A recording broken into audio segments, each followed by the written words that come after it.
Hello, beautiful souls, and welcome back to my channel. This is Dr. Danny, physician astrologer. How's everybody doing?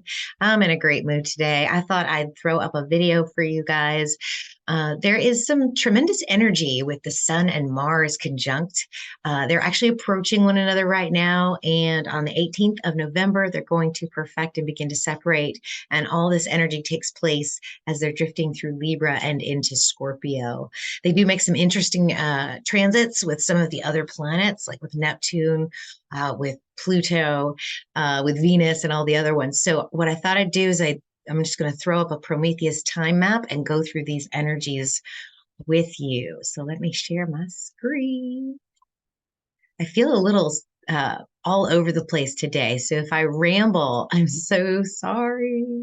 Let's get into this right here. So here's the transit grid. Here is a chart preview for you. And what I'm going to do is get out my pen. Let's talk a little bit about Mars, the Sun, and Libra, and then let me dive into some of this. I call this talk appropriate use of power, or with power comes great responsibility. And the big energy that I'm getting is that we have some powerfully assertive energy or some cruel and dangerous energy, depending on what happens right before the Sun and Mars head into Scorpio. Now, on a collective level, this could be very interesting, and this could definitely play out in both ways. So let's talk about Mars.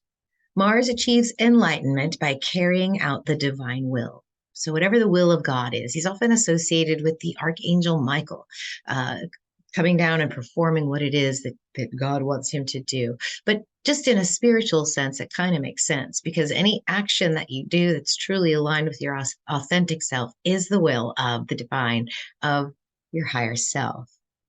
And the Sun is the greatest expression, the greatest spiritual expression of ourselves. So who are we really? Who is that higher self? Who is that sun, that halo behind our head?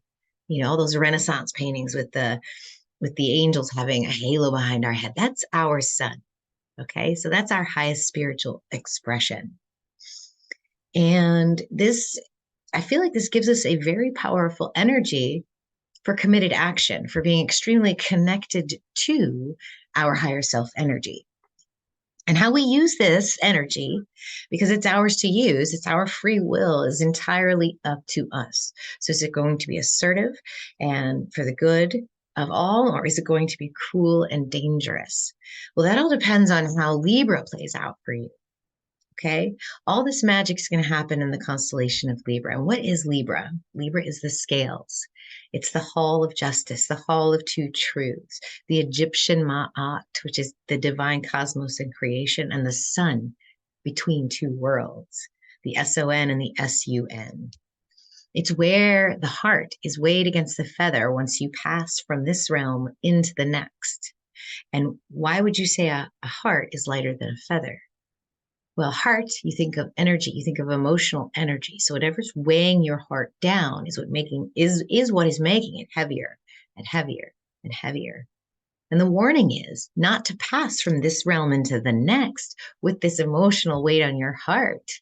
The warning is release it now. Transcend here in the physical plane so that you can experience death instead of it being a shock to you and then a recycling back into the karmic wheel. So some of these luminaries here, Uranus, Neptune, Pluto, Saturn, Venus, and Mercury are all commenting on this energy in general throughout these next 2 weeks. I'm taking us basically from the new moon on the 13th to the full moon on the 27th, just to kind of see what Sun and Mars are doing together. Here's when they perfect on the 18th. Here is Uranus energy. Here's their Neptune energy. Here's Pluto energy with Mercury interjecting himself. Here's the Saturn energy. Okay, so we're going to look at these and see what the general themes are. Now, here at the beginning of this transit, Mars and Sun are ending their opposition to Uranus. Uranus is retrograde in Aries. Mars and Sun are in Virgo. This transit, especially for me, has been about bravery and courage to express the inner you without fear of judgment. But the shadow of it is being overly braggadocious or inauthentic. So I took a great leap of faith in myself and I taught my first live class this past weekend. So proud of myself. You guys can still get the course if you missed the live. I'm going to leave a link in the description for you guys. So check it out if you want to. It's about the moon and your health. And since we're talking about the moon, I thought it would be appropriate to bring that up. From the 12th to the 18th, there's a long transit of Mercury in Scorpio sextiling Venus in Virgo. So Mercury in Scorpio is going to reveal hidden information. How does Mercury attain enlightenment? Through the acquisition and transmission of knowledge. And since Scorpio is about the depths, a secret may be revealed here. But Venus represents everything that is beautiful and valuable to us, relationships, art, everything. She's also attains enlightenment through the senses. So she needs to hear. Mercury wants to speak.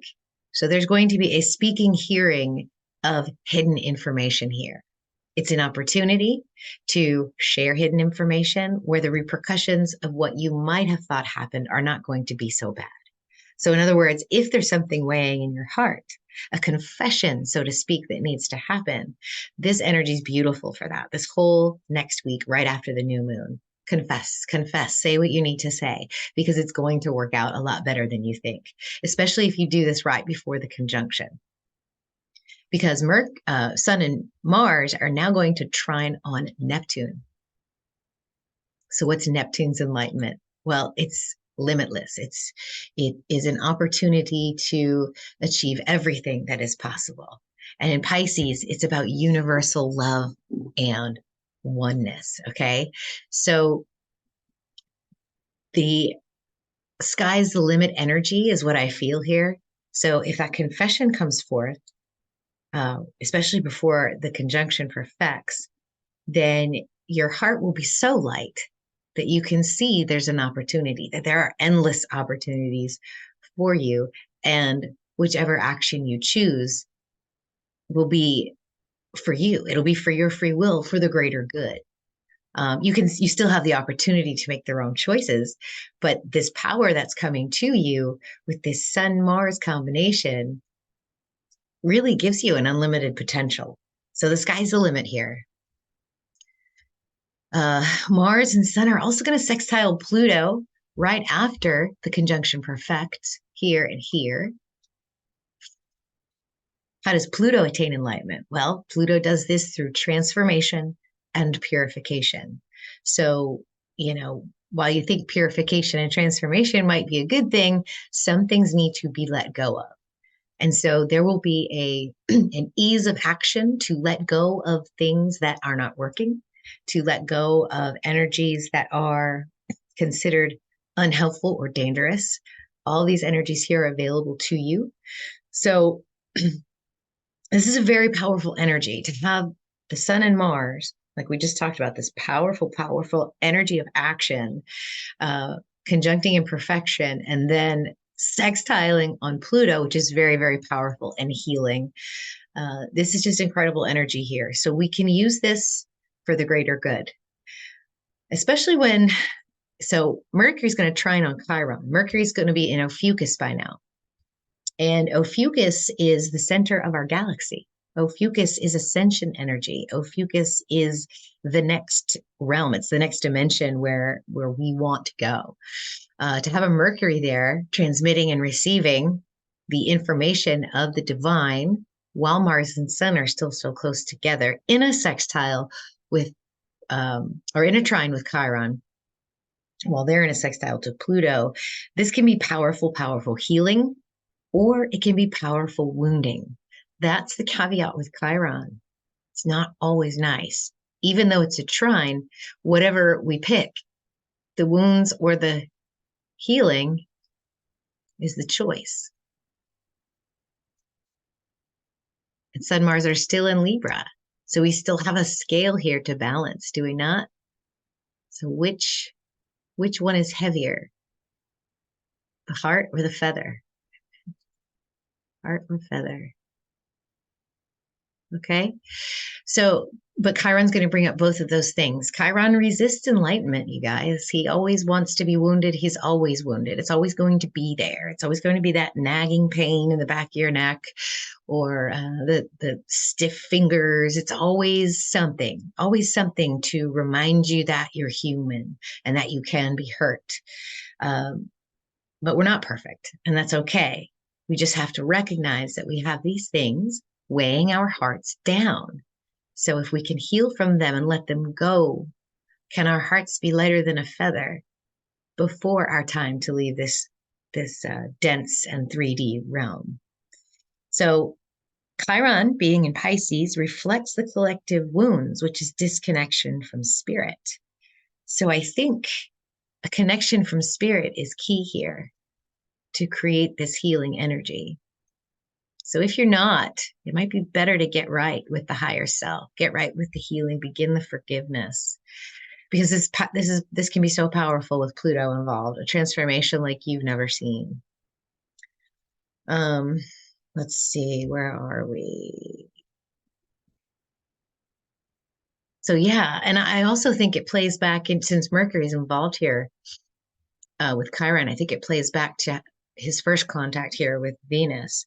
So if we heard the confession, if we spoke the confession, we realize we're connected, the sky's the limit, and then we can begin the healing process. All right, let's see. Venus is going to come back and check on us here and oppose Chiron. So those waves of injury reminders might come in. Chiron's always going to remind you. It could be anything from a sore toe to crying for no reason, but it's going to come through. Just remember, these are not necessarily yours either. So maybe you did this healing, you're still going to feel something this day. But what I would say is take it with a grain of salt. You know, see it. Am I right? See it, recognize it.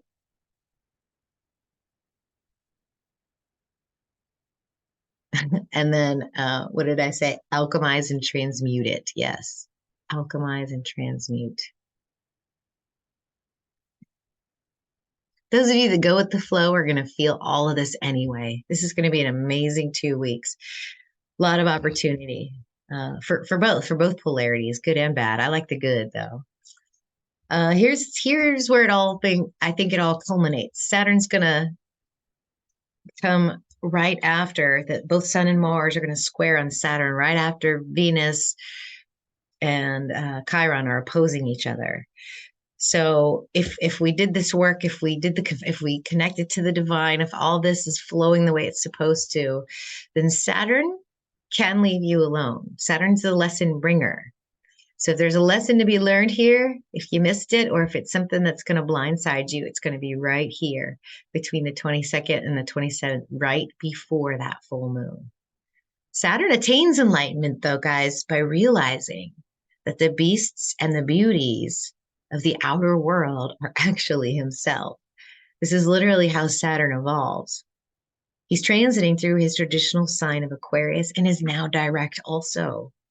So all the energies of the internal processes over the past 5 months are becoming crystallized outward. And so they may or may not be at odds with this new energy that's coming in based on the realizations of the Sun-Mars energy. So during this particular transit, both the Sun and Mars will enter into Scorpio. I think Sun does it here on the 24th and Mars does it on the 26th. All right. This is where the pain and the healing might actually be felt, because once they drift into Scorpio, there's no holding back anymore. There's no like, oh, maybe this will happen. It's here it is. So that assertiveness is going to feel blocked in Scorpio, and that's where the potential for cruelty and violence can come. Mars and Saturn are not really nice together when they square, especially when they square. So this is something to watch here. Be very careful. If there's been, if there's people that are overly emotional, this may be a good time to stay away from them or not poke them. If you're one of these people, maybe take some time to self-reflect and to see that if there is ugliness outside of you, that it is part of you. And how do you reconcile that? How do you make that part of yourself and actually love that part of yourself? So this is the big one. This is all right before our Taurus full moon opposing the sun and Mars. So let's see. I think, yep, I'm already in that section on this wheel. Let's just take a peek at that. Here you go. Sun and Mars, moon and Taurus. Okay. So I I don't know. I'm maybe I am too love and light, but I really feel like this full moon comes right in time after this Sun Saturn or Sun Mars square Saturn event, because a Taurus moon is so nice. It is just one of the nicer moons you can have. It's a warm and loving sign for the moon, and it's an almost feminine reminder to that strong, assertive, angry, fight or fornicate Mars. It's almost like a soothing balm for that energy, a tampening down of the fire, so to speak. So it's going to feel like a tremendous release as well, because it's a full moon. Full moon bursts and then swells and then bursts. So there's a release here.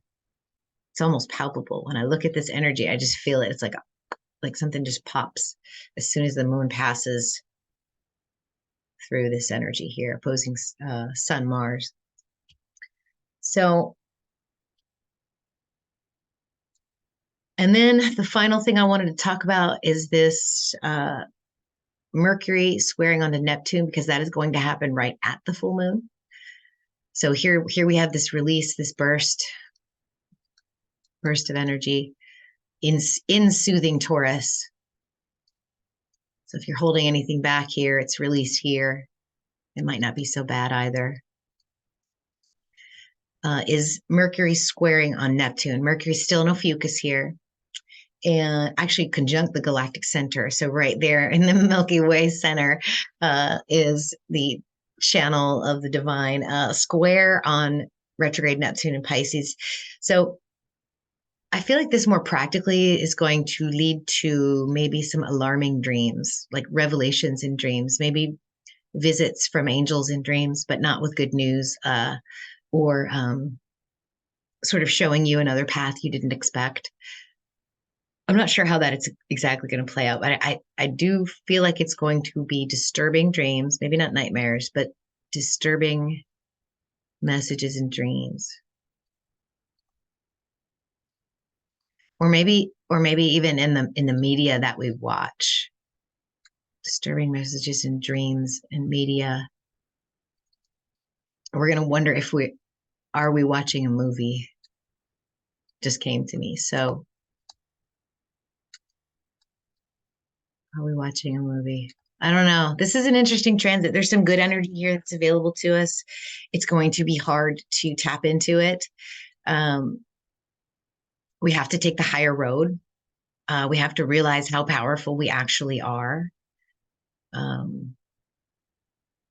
We have to understand that if we speak something, write something, take an action in some way, that there are consequences to those actions, words, and even thoughts. So I urge you to try and take the high road during the next couple of weeks, and know that the release is coming, but it may not be as nice as we want it to be. So just try to take the higher road. Try to keep that heart as light as you can through this whole thing, and ask yourself, are we actually watching a movie?